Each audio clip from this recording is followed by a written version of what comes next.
Swayam Prabha. Digital India. Educated India.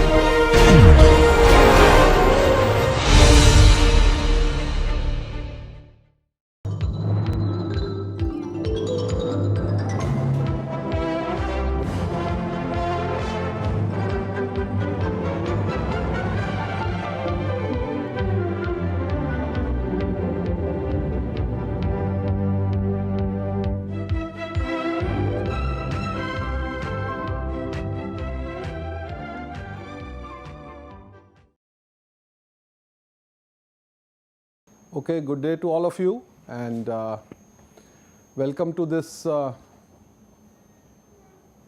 lecture on closure, rehabilitation and expansion of landfills. So, we've been talking about a large number of garbage dumps being there in all the cities.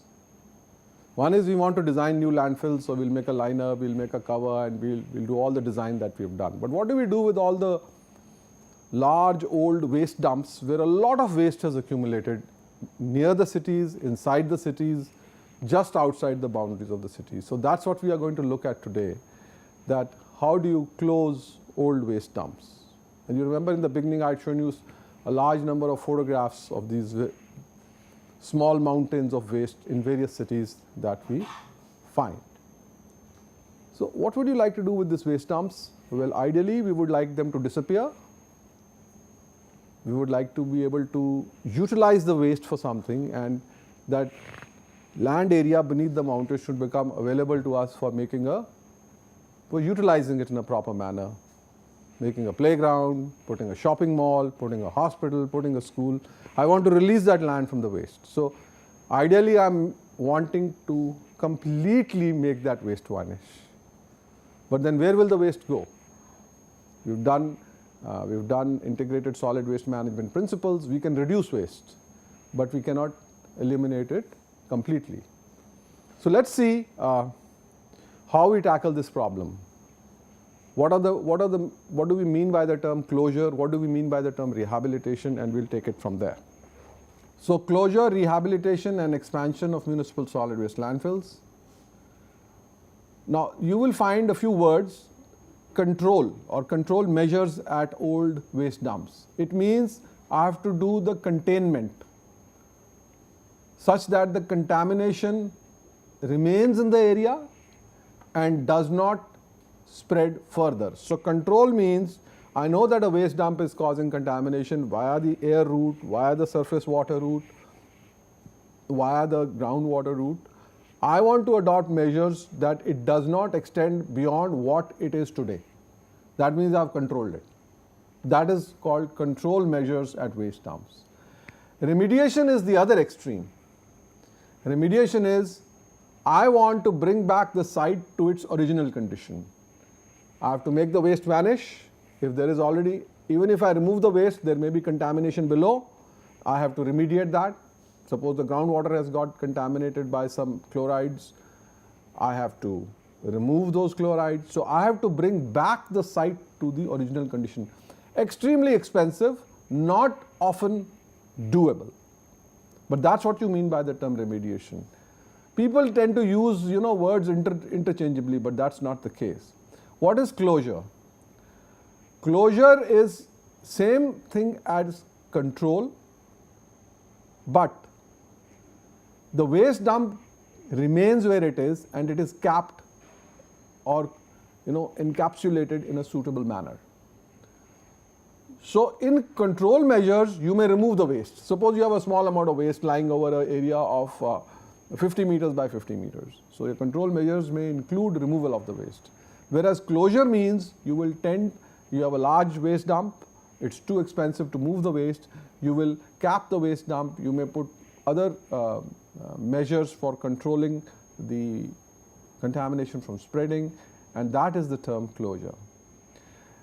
And is rehabilitation the same as remediation? No.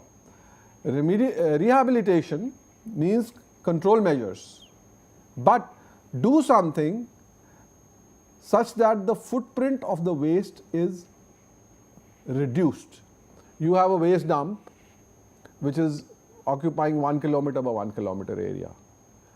Can you do control measures to stop the spreading? Yes. But can you also do additional measures of remediation such that half that land becomes available to you? So that is rehabilitation. Closure means you cap it or put the vertical cutoff walls or whatever measures for containment that you want to take. Rehabilitation means not complete remediation, but your first set of steps trying to release the land which is buried under the waste. So rehabilitation means control measures plus some remediation to reduce the footprint of the waste and allow limited use of the land. These definitions are not well described anywhere. These are the words that I've come across. Many are used interchangeably, but we would like in our discussions to follow these definitions for the purpose of this lecture. Always remember, remediation is very expensive. Closure or control is less expensive. So just to recall, I have old waste. We've done this earlier. There's groundwater at the bottom. When the rain comes, leachate may be formed and you may have a contamination plume. So as a measure of to prevent further contamination, I might put a cover. If I put a cover, then the rainwater will not infiltrate into the waste. To further prevent, even if I put the cover, this plume can travel downwards with the groundwater flow. To prevent groundwater flow from traveling downwards, I may put vertical cutoff walls. We will look at what are these vertical cutoff walls in a subsequent lecture, how do we make them, but these are vertical impermeable walls. Not of concrete, because concrete is rigid. These are more like vertical, flexible, impermeable walls made of low permeability soil, and we'll look at them later. So now I've contained the contamination. The air route is blocked because there's a cover. The surface water route is blocked because the water doesn't come out from the sides, and the groundwater route is blocked. So the three pathways are blocked. Ideally, of course, I would also like to completely eliminate this, because I don't want to learn that no, this plume went down with time and you had a hanging wall and therefore it bypassed. So the tendency to make vertical walls very deep is always there, but you may not find an impervious strata at the bottom. It is possible to make an impervious stratum, an impervious barrier at the bottom of a plume. It's exorbitantly expensive. It is not done. But technology is there if you want to make, including going and tunneling underneath this and making a barrier. So what normally is done is, instead of putting a barrier at the bottom, we put an extraction well and keep the water table level inside lower than the water table outside, so that the flow is always inwards. So therefore, you have assured that the contaminant plume will not fall down and bypass you. You are able to allow, since the water is flowing inwards, the plume is not going to drift towards the direction of the groundwater flow. So let us look at the situation in India. Each major city of India has at least one operational dump. Now, how many operational dumps in Delhi? We have 3 operational dumps, one at Okhla, one at Ghazipur, and one at Balaswa. So we have 3 operational dumps. Bombay has 2 or 3, but every big city will have at least one dump which is operational, and there is immense public pressure to close or rehabilitate these dumps. You see, in the beginning, the dumps were outside the city limits, but cities have expanded, and what happened? These dumps came within the city limits, and therefore there is an emphasis now, of course, on reducing the waste reaching landfills and placing the rejects in well-designed landfills. If I take top 20 cities of the country and look at the 30 odd operational waste dumps, what data emerges from India? What is the kind of areas that we have? 53% of the waste dumps are in the area of 0 to 20 hectares. 1 hectare is how much? 10,000 square meters. If it is square, how much is 10,000 square meters? 100 meters by 100 meters. That's like a football field or a cricket field. So 0 to 20 cricket fields. Most of them are in that range. But there are some which are bigger, 20 to 40 hectares. There are 40 to 60 hectares, and even greater than 60 hectares. So bulk of the dumps are less than 20 hectares. What kind of heights? Most of the dumps are 0 to 10 meters. Okay? Many are up to 20 meters. Some are up to 30 meters, and we have even above 30 meters. So in terms of area, the largest waste dump is Deonar at Bombay, which is 120 hectares. Not bad. 100 football fields put together. And the Okhla in New Delhi is the highest. Ever you want to take a leisurely walk or a drive, go to Okhla, have a look at the Okhla waste dump. It's now touching 60 meters, and just to remember, Qutub Minar is 74, as I said. So who will win in the end? I don't know. And they have several million tons of waste in them at the present period of time. So how bad are they in terms of environmental impact? The question is, how close are they to the groundwater? In 29% of the dumps, the groundwater is between 0 to 5 meters below the ground surface. That's pretty bad. But in many dumps, the range is 5 to 25 meters, and in others, more than 25 meters. Distance to surface water body, typically within 500 meters, if you recall, that's the buffer zone. Some 39% dumps have a water body in the buffer zone. If you have a lake, you are in the buffer zone and your ground is sloping towards the lake, because lake is in a low-lying area, and the surface runoff, leachate is going to go into your lake and spoil it. But luckily for us, most of the water bodies, that means 61%, are more than 500 to 2 kilometers away. So they are a little further than the buffer zones. But how close are our dumps to the cities? 62% of our dumps are either in the fringe of a city, or on the side of a city, or in the middle of a city. That's the worst part. So being in a city, if your water table is deep below and you got clay, it doesn't make effect to the groundwater. If your river is 5 kilometers away, but being in the city, there is smell, there is fire, there is smoke, there is dust, there is litter. So air is the biggest problem. Groundwater can also be a problem if you are sitting on a pervious soil and the water table is shallow. But in the city means a lot of problems. So out of these 29 and 46, which means 75% waste dumps, please note that the 50% of these dumps are on alluvial deposits. Alluvial deposits mean silty sand, sandy silt. So their water is between 25 meters and the subsoil is pervious. That's trouble. If it was 20 meters but you had clay, you could be safe, because the rate of travel of leachate, as we have done, is pretty slow. So objective is to minimize the impact of the existing waste dumps, and hue and cry is always about smell and odor and dust and fires. Reduce the incoming waste so that you can put more waste in it, in the sense that your life becomes longer. I mean, what a capacity which is finishing in 15 years, can you extend it to 30 years? Minimize the base area of the existing dump. We saw many of the dumps are between 0 to 10 meters high. Well, that's not an efficient use of the area. We are saying from aesthetic point of view, you can have a dump which is 15 meters high, and you really are short of space, you can even take a dump higher. So you have a 10-meter high dump, you are using double the area. You make that 20-meter high, you can release half the area. So minimize the base area of the existing dump to accommodate reduced incoming waste in new well-designed landfills.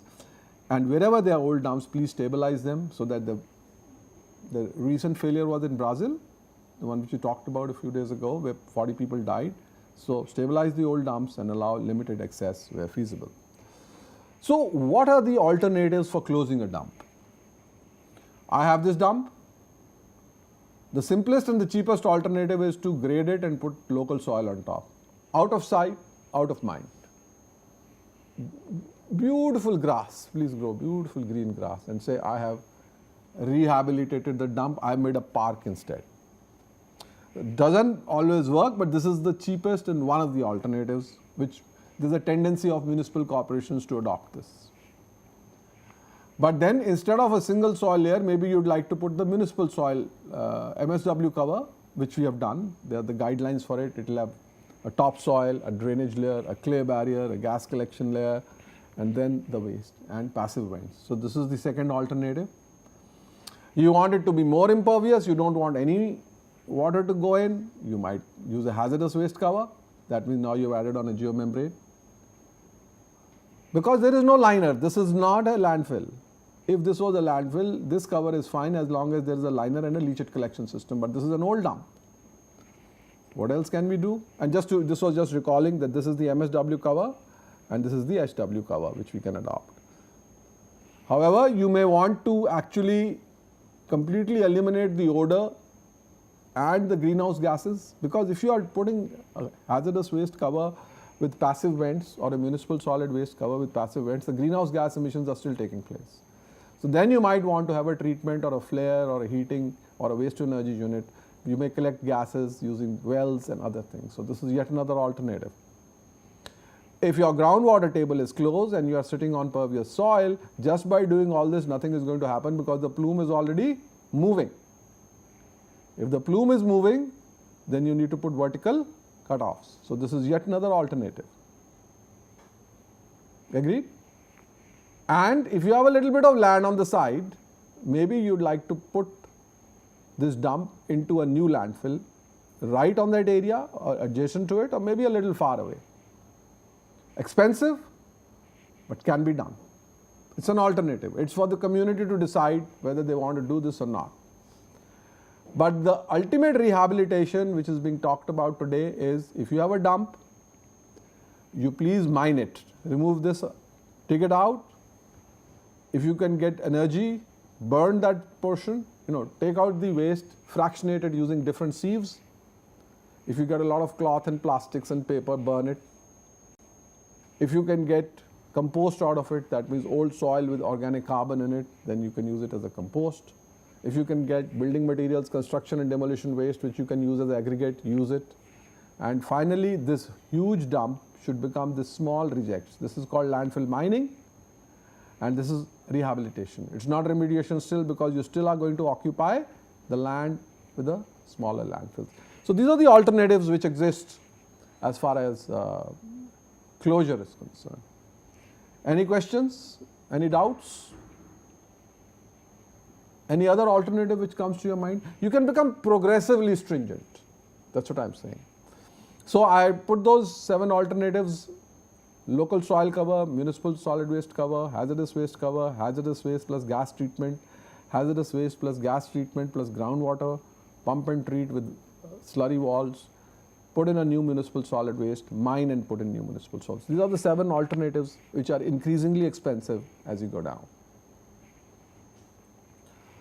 Now, if you have a landfill which is having one high impact, can you tell me when will the groundwater impact be high?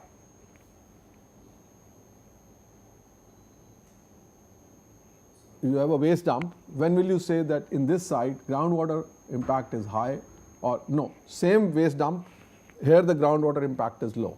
So what are the variables which you will consider for groundwater impact? Well, the first is, where is the groundwater table? Is it near or is it deep below? So if there is no groundwater in the first 100 meters below, then groundwater is not an issue. But if the groundwater is 5 meters below, groundwater contamination is an issue. And as rightly said, the second issue is, are you on permeable strata? And the third is, are you in a high rainfall area? So if you have pervious soil, shallow groundwater table, high rainfall, groundwater can be impacted. Just flip it around, when will it not be a major problem? You have clay. Water table is not at shallow depth but deep below, and you are in a relatively arid climate. Then groundwater contamination is not a problem. That does not mean other things are not a problem. If groundwater contamination is not a problem, you can have odor as a problem. So, first what we see is groundwater contamination is a high impact factor if you have shallow water table, pervious soil, and you can add high rainfall. When is surface water contamination going to have a high potential? When you are sitting adjacent to a water body. And worse, if you are sitting adjacent to a water body where the water is not a running water. So if you have a lake or a pond, then water is not being, if you have a river, water is flowing by.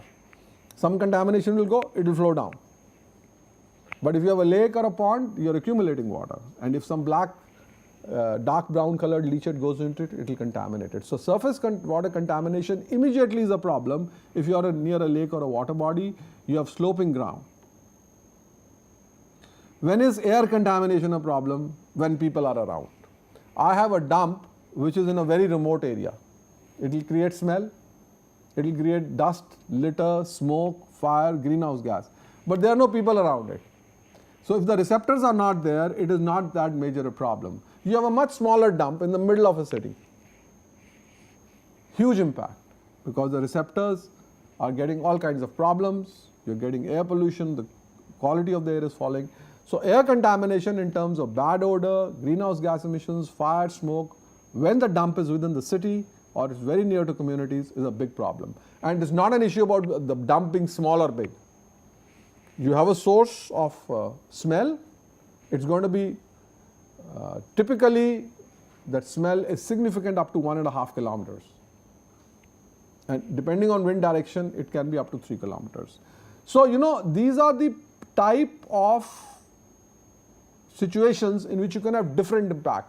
The same waste will give you different impact. What happened in Brazil? Slope instability. Why? Steep slopes, dwelling units were on the slope. You have a high impact of slope instability. Aesthetics. You have a high and large dump. The dump is this big and the dwellings are this small. So you drive up to it. And for each of them, there is a solution. We have talked about the control measures and there is a solution. And just for aesthetics, a vegetative cover is fine. But if you have groundwater contamination, you need a highly impervious cover, hazardous waste cover, vertical cut-off walls, and pump and treat. Surface water contamination, highly impervious cover, intercepted drains so that the leachate doesn't grow along the ground to the lake, on and below the ground surface. Air contamination, highly impervious cover, but collection systems. Collect the gas, collect everything. Burn it, flare it, treat it, deodorize it. Highly impervious cover, active gas collection, flaring, treatment, utilization, methane oxidation. So we have different solutions for different problems. Out of these 30 waste dumps that we talked about, we did the relative ranking for 12 of them. These are the big waste dumps of the country. Now, I don't want to go into the relative ranking systems, but if I'm doing groundwater hazard, the important factors are depth to groundwater table, rainfall, and perviousness of the soil. So, you please find in a 0 to 1000 scale, waste dump JKL have high impact. Probably the groundwater is shallow and the soil is pervious. They are probably in the Indo-Gangetic plain. I'm not showing you where these are.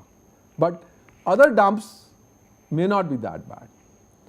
If I look at surface water contamination, same dumps, which had JKL had a high groundwater contamination potential, but here H has got high. Why? Because H is sitting next to a lake. It is on clay. It's on clay, it's not going to have a high groundwater impact. But the water will go off, clay will not allow the rainwater to come in, it's an open dump and it's sloping towards the lake, it will go into the lake.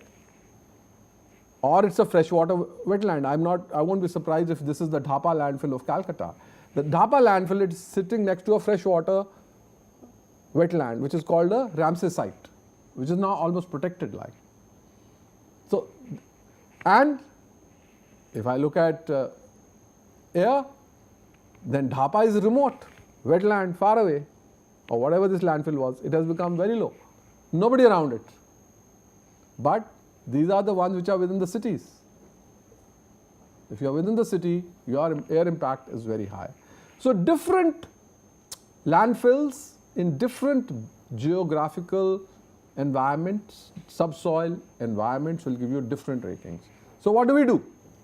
I come back to my 7 systems. I can do local cover, municipal solid waste, hazardous waste, with gas recovery, with extraction wells, put in a new landfill, and mining.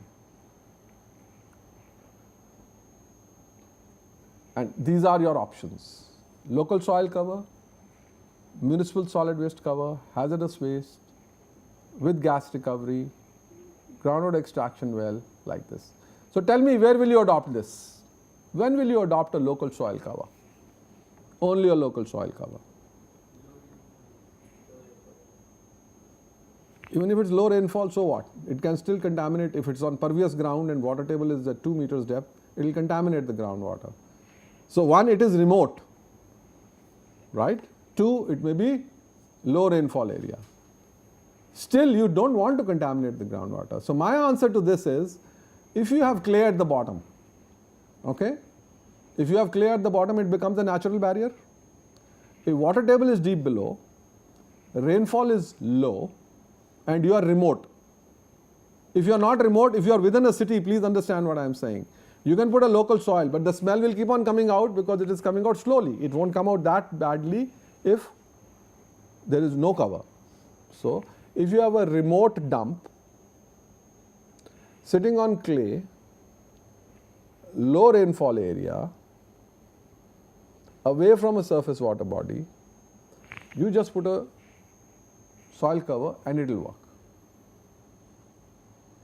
The same, if you bring it into the city, this will not work. When will you put a municipal solid waste cover?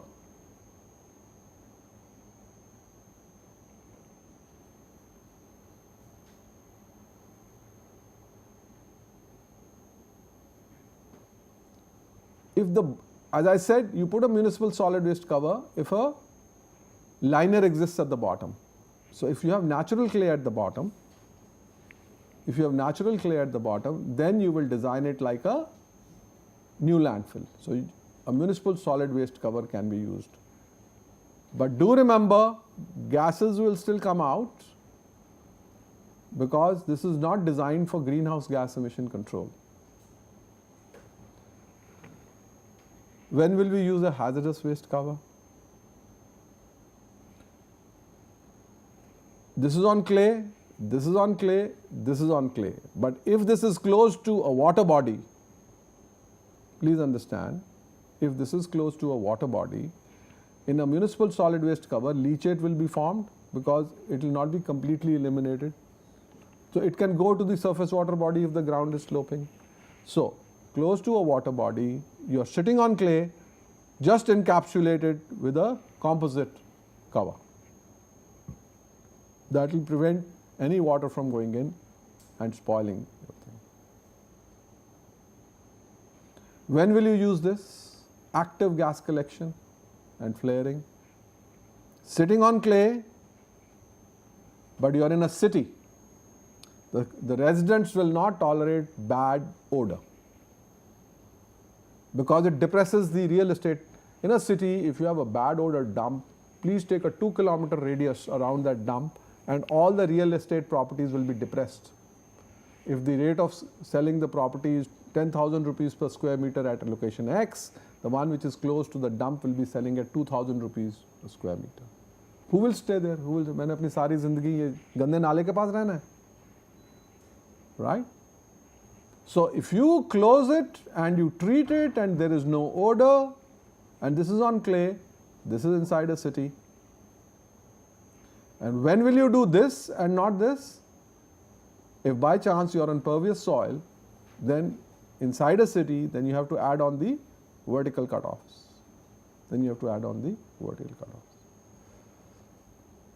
Of course, finally you may want to say, no, I don't like all this. I don't know whether my vertical wall is made properly or not. I still have a risk. I want zero risk. Okay, then I'll make a new landfill for you with a leakage detection system, and I'll put all the waste in it. Very expensive, but it's got to be done. So these are your levels of options for the rehabilitation. The problem here is once you close this, you can't put additional waste. And cities don't have additional land. So you have to build in expansion with your closure and rehabilitation option. So wherever the height is not very high, you can now look at what are the expansion alternatives. So let us say I have this much land. By God's grace, I have only filled this. Okay? So let's say this is 300 to 500 meters. My old waste dump is only here. Now clearly the moment I see this land, leaving the place for road and green belt and leachate pipe, I can see that this is what my landfill should look like. And typically it should be 15 meters only. 30 meters if you don't have any other location. So, one thing is very clear, I must use this space if I can. Now how do I use it? One option is contain this, whether by this or like this, whatever, but you do the containment as per the 7 alternatives which were given earlier. Now for your fresh waste, you make a new landfill. It's a very not such a good technique. Why? You still have lost all this space which you could have utilized and all this space which you could have utilized. So this is alternative A. This is one technique which can be used, but only to be used if this waste height has become very long, very high. The other alternative is, okay, I'll pick up this waste from the low height area and I'll put it on top. Okay? So what will happen? More space will get released for the new landfill. I pick up this waste, put it on top, and close it as per the 7 alternatives that I have. That is a capped landfill. Now I have a larger landfill which emerges. So this is good. This is better than alternative A, right? But still I am not using the full space. I want to use the full space. Let's look at 3. Alternative 3 is I pick up the waste and put it on top and I close this landfill and I make my new landfill like this. Do you like it? This is a liner, this is the cover, this is the cover. I don't know what is this. This is all supposed to be a liner. So I can always make this like a liner, right? But the problem with this is it is leaning on this, and this is going to undergo biodegradation. Settlements will be large over the next 20 years. So this liner may have to settle a lot and it may undergo rupture or some kind of defects. So the liner may not function. So there is a risk involved in this. But now I have used my full space. Okay? Yet another alternative is, why should I waste the money to pick up this and put it on top, pick up this and put it on top and then do this? Let me do the following. This is called piggybacking. This is my old landfill. I will close it and I'll raise my new landfill on top of the old landfill. This is called piggybacking in America. Here it says piggybacking, very expensive, low reliability, not recommended, because this is going to settle. Suppose this is 10 meter high waste. If I am having settlements of 15 to 20% over the next 20 years, this will settle by 1.5 to 2 meters. If this settles, this liner will go like that, and I cannot tell you whether the liner will malfunction or not. Agreed? So this is piggybacking. It can be designed. You have to put 7 layers here. You can design for a very deep settlement also, but then it becomes prohibitively expensive. So that expenditure has to be compared with relocating like this expenditure. So this was alternative D. Are there more alternatives? Yes. Let me start a new landfill in this end. Okay, let me put a liner. Let me pick up this waste and put it in this landfill. Okay. And then as I have finished this entire waste here, then I move forward with the new waste.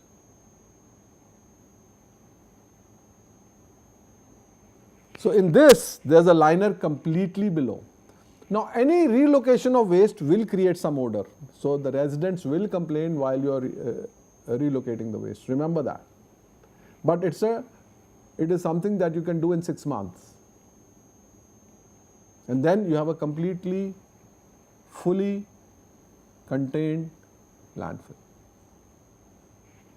More expensive because you have to move all this waste from here to here. Finally, of course, the rehabilitation, the mantra of today, take this waste, put up a mining unit. What is a mining unit? Dig the waste, dry it, use sieves. Normally the coarse fraction will either have boulder or cobble sized construction and demolition material, or it will have plastics and cloth and wood and cardboard and burnable material. So send some of the material for burning, some of the material for building materials. What will remain at the bottom, in the fine fraction, will be like compost or soil. This question is on. So if you can use all that material, the rejects will come, but now they will come in a much smaller area, right? And your new waste will also come through this plant, and it will be accommodated in a smaller area. So these are the alternatives for closure with expansion. And all cities need this and not closure. So I'll give you the example of Garai landfill, which was closed. And there was a big problem because after that, where will the waste go? Then it went to Deonar. But this was a quick recap. This was the landfill. I've probably shown these figures to you. That is the leachate, that is the creek. And the idea was that this waste was about 15 meters high, 15 to 18 meters high. The slopes were very steep, and we thought we could put a cover like this. It was sitting on clay, but still some vertical cutoff walls were attempted. But the final solution was that this was too steep for the slopes to be, because there was a geomembrane in the cover. So therefore, we relocated this waste. So this slope was made flatter. Therefore, this went higher. So this 15 to 18 meters became 25 to 30 meters high, and you were able to make a stable landfill. But this is not expansion. So just to remember, this is making the slope flatter, and that is putting the cover on top, and these are the berms. And so it's a composite, you know. This is making the vertical cutoff wall. We will be doing this later, but you can. It's like a vertical diaphragm wall. There's your vertical cutoff wall at the base. The work is going on. And putting gas wells, you had, because you are putting a geomembrane, you were recovering gas from it. That's the gas flaring system. And that's how the landfill looks like in the end. Can't put in any more waste, much more flatter than what you saw in the beginning, but higher and greener. And you know, all around it you can see these houses. There were houses on this side also, very close. So while I was one of the consultants to the project, so the local, as I said, local estate agent said, जी आप यहाँ पे 2-3 flat ले लो, आपको तो पता है कि इसके बाद इसकी वैल्यू 2-3 times हो जाएगी. So being a professor, how to choose life? So being a professor, I didn't make that investment, but the cost of real estate went up 10 times in a year and a half. When this got capped, the odor went. There is still a little bit of odor, but there's no comparison to what it was earlier. And therefore, all the area now has got real estate around it. Can you see this? New buildings? Only if I had made some investments. The second example is Deonar, where it is expansion also. The waste dump is like this. Little bit area is lying here. Various alternatives were considered. You will close it. You will put the vertical cutoff soil, a vertical cutoff wall. You will make an additional landfill for the new waste, you know, because there was some area. Or we will do piggybacking. Or I'll put the waste into this and then put the future waste like this. Or I'll put it here. You see, the difference is here you have to move more waste. Here you have to move less waste, and then my new waste will be like that. All these alternatives were tried, but finally I will move the waste here and make my new landfill. This is the one which was adopted. This was not adopted because nobody could give 100% assurance that this side slope liner will not fail because of a lot of settlement. So this is the final thing which was adopted. That was the topographic 3D view. This is what it is. This is the old dump which will close. These are the two new landfills. This is the compost plant and all that processing. I come back again. This is C. Can you see the C? Like this. This is a C. This diagram is a ulta C, so please don't mind. If you look at it from that side, it's a C. So this old dump, all this waste will be picked up and put on this old dump, and new landfills will be developed here, and this will be the waste processing unit. So this is again the same thing, waste dumping developed. That's the old waste dump being, height is being raised. This is the new landfill being constructed. This went into dispute, and the operator moved off from the site, and there were a lot of fires later, last year and last year where you heard about it.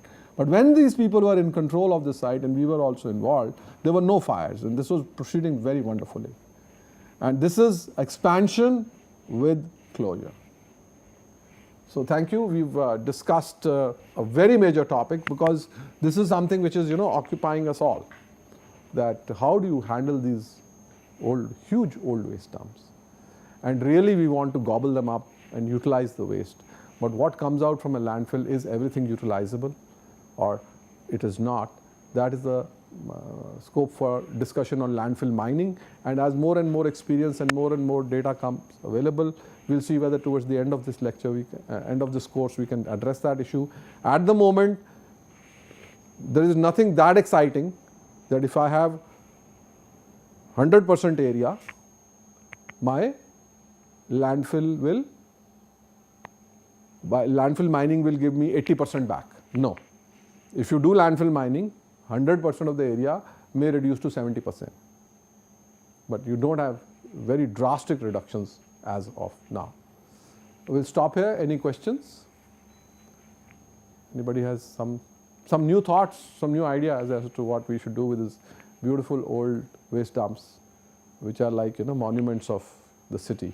Any city you go to, first ask them, "Mujhe apna garbage dump dikhao." Then only you say how good or bad a city is. Because if they manage the waste well, if they manage their sewage well, if they manage their garbage well, then it's a well-planned city. We'll stop here. Have a good day.